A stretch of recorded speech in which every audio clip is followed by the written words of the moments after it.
अस्सलामुअलैकुम वरहमतुल्लाहि वबरकातुहू। दोस्तों, मैं मोहम्मद जान आलम आप सभी के सामने हाजिर हूँ आई लव मदीना चैनल की जानिब से। मेरे प्यारे मुसलमान भाइयों, आज आप सभी के लिए कुरान मजीद के करिश्मे के हवाले से, कुरान मजीद के मोजिज़े के हवाले से एक ऐसा वाक़या लेकर आया हूँ कि जिसको सुनने के बाद यकीनन आपकी रूह काँप जाएगी और यकीनन आप खुशी से झूमने लगेंगे और यकीनन आपके दिल के अंदर कुरान पाक की मोहब्बत और बढ़ जाएगी। मेरे प्यारे मुसलमान भाइयों, मैं आप सभी को बता दूं, एक मर्तबा किसी गांव के अंदर एक मुसलमान शख्स का इंतकाल हो जाता है। जैसा कि हम सभी जानते हैं कि अगर किसी शख्स का इंतकाल होता है, कोई अगर दुनिया को छोड़कर चला जाता है और अगर उसके घर में कोई भी नहीं मौजूद होता है, तो गांव वाले जो होते हैं वो इस चीज़ का जिम्मा ले लेते हैं कि हम इसको गुस्ल भी देंगे और इसको तदफीन भी करेंगे। तो मैं आप सभी को बता दूं, जिस मुसलमान शख्स का इंतकाल हुआ था उसके घर में कोई भी मौजूद नहीं था कि जिसकी बना पर गाँव वालों ने इस चीज़ का जिम्मा ले लिया और उस मुसलमान शख्स को गुस्ल दिया। गुस्ल देने के बाद जिस तरीके से सभी जनाजों को तैयार किया जाता है,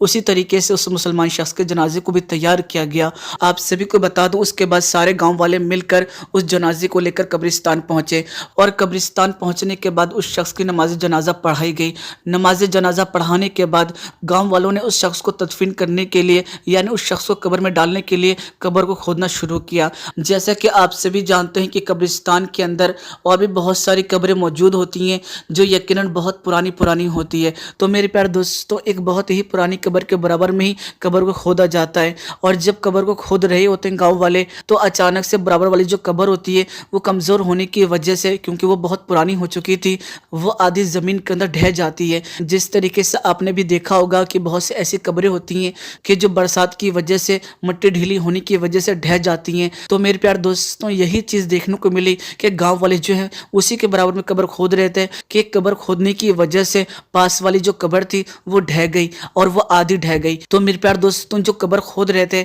उनकी जो नज़र थी वो पास वाले कब्र के अंदर पड़ी और जब उन्होंने कब्र के अंदर झांक कर देखा तो उनके होश उड़ गए और उनके चेहरे के ऊपर एक अजब सी मुस्कुराहट आ गई। कहने का मतलब यही कि पास वाली जो कब्र, पुरानी कब्र थी, वो सिर्फ आधी ही खुली थी, लेकिन उसके अंदर एक अजब ही मंजर देखने को मिल रहा था। कहने का मतलब यह है कि कब्र के अंदर गुलाब के फूल खिले हुए थे। ये चीज़ देखकर गाँव वाले जो होते हैं वो बहुत ही ज़्यादा हैरान हो जाते हैं, क्योंकि आज से पहले कभी उन्होंने इस तरह की चीज़ें नहीं देखी थी। तो मेरे प्यारे मुसलमान भाइयों, इस तरह का मंजर देखने के बाद गांव वाले फैसला करते हैं कि हम इसकी कब्र को पूरी खोल कर देखेंगे कि असल में माजरा क्या है, इसकी क्या वजह है कि गुलाब के फूल खिले हुए हैं। तो मेरे प्यारे दोस्तों, उसके बाद सारे गाँव वाले जो होते हैं वो उस कब्र को खोदते हैं और कब्र खोदने के बाद जो मंजर सामने आता है उसको देखने के बाद यकीनन सबके होश उड़ जाते हैं और सभी के सभी हैरान हो जाते हैं। कहने का मतलब यह है कि कब्र से बहुत ही प्यारी और बहुत ही अच्छी खुशबू आ रही थी और इतनी तेज खुशबू आ रही थी कि जिसकी सुगंध से हर कोई मदहोश हो रहा था। कहने का मतलब यह है कि कब्र से बहुत तेजी के साथ खुशबू आ रही थी।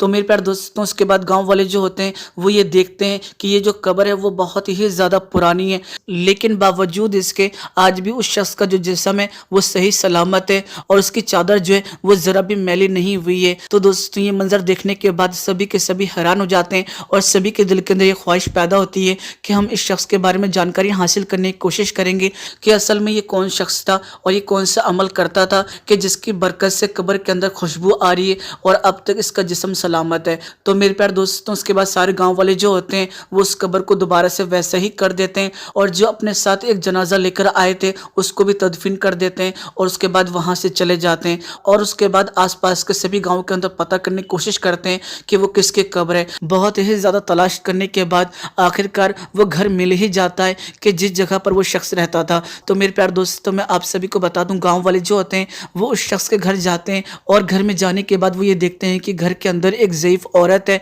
जो बहुत ही ज़्यादा बूढ़ी हो चुकी है, बहुत ही ज़्यादा कमज़ोर हो चुकी है। उससे जाकर गाँव वाले जो होते हैं पूछते हैं कि फला जगह पर एक कब्र मिली है जिसके अंदर अजब ही मंजर देखने को मिला, न जाने क्यों उसके कब्र से खुशबू आ रही थी और गुलाब के फूल भी लगे हुए थे और यहाँ तक कि उसका जिस्म जो है वो आज तक सही सलामत है। तो ये बात बोलने के बाद गांव वाले जो होते हैं वो ये बात कहते हैं, अम्मा ये बात बताइए कि वो शख्स कौन है। तो ये बात सुनने के बाद वो जो अम्मा होती है, वो जो बूढ़ी औरत होती है, वो ये बात कहती है कि जिस शख्स को तुम देखकर आए हो वो कोई और नहीं, वो मेरा शौहर था और वो जवानी में ही मुझे छोड़ कर चला گیا۔ یہ بات سننے کے بعد گاؤں والے جو ہوتے ہیں وہ یہ بات کہتے ہیں، اماں یہ بات بتائیے آپ کے جو شوہر تھے وہ کون سا عمل کرتے تھے کہ جس کی برکت سے آج بھی ان کی قبر کے اندر خوشبو مہک رہی ہے اور ان کا جسم جو ہے وہ صحیح سلامت ہے۔ تو یہ بات سننے کے بعد وہ جو بوڑھی اماں ہوتی ہے وہ یہ بات کہتی ہے، مجھے کوئی اور عمل تو یاد نہیں آتا ہے، میری یادداشت بہت کمزور ہو چکی ہے، لیکن ایک ایسا عمل تھا جو وہ اکثر کیا کرتے تھے۔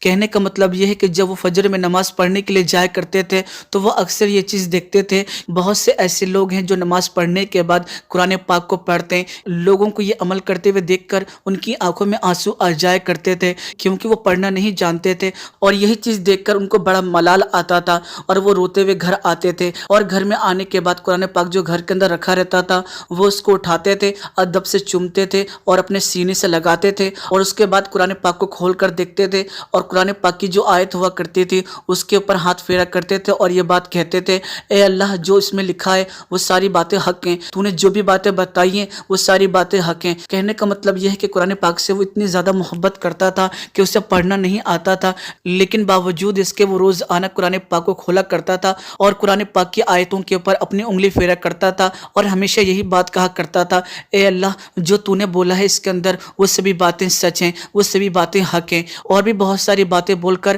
وہ پھر سے رونے لگتا اور روتے روتے وہ قرآن پاک کو چومتا اور اپنے سینے سے لگاتا اور بوسہ دیتا اور اس کے بعد جا کر ادب سے الماری میں رکھ دیا کرتا تھا۔ بس مجھے یہی عمل یاد ہے جو وہ اکثر کیا کرتا تھا، اور اس عمل کو دیکھ کر میں بڑی حیران رہتی تھی کہ قرآن پاک سے کوئی اس طریقے سے محبت کیسے کر سکتا ہے کہ قرآن پاک اسے پڑھنا نہیں آتا ہے لیکن پھر بھی روز آنا وہ قرآن پاک کو کھول کر دیکھتا ہے۔ اور یقیناً میرے پیارے مسلمان بھائیوں، قرآن پاک کو محبت سے دیکھنا بھی یقیناً ثواب ہے، اور اگر کسی کو قرآن پاک پڑھنا نہیں آتا ہے باوجود اس کے دل کے اندر یہ محبت ہے کہ قرآن پاک کے اندر جو باتیں لکھی ہوئی ہیں وہ ساری باتیں سچ لکھی ہوئی ہیں، اور یہی سمجھ کر کہ ساری باتیں حق لکھی ہوئی ہیں اور وہ آیتوں کے اوپر اپنی انگلی پھیرتا جاتا ہے تب بھی اس کو ثواب ملے گا۔ میرے پیارے مسلمان بھائیوں، قرآن پاک کو سننا بھی یقیناً ثواب ہے۔ تو میرے پیارے مسلمان بھائیوں، آپ نے دیکھا قرآن پاک کا معجزہ کہ جسے پڑھنا نہیں آتا تھا لیکن پھر بھی وہ گواہی دیتا تھا اس بات کی کہ قرآن پاک کے اندر جو بات لکھی ہے وہ حق بات لکھی ہے، اور اسی کی برکت سے اس کی قبر کے اندر خوشبو مہک رہی تھی،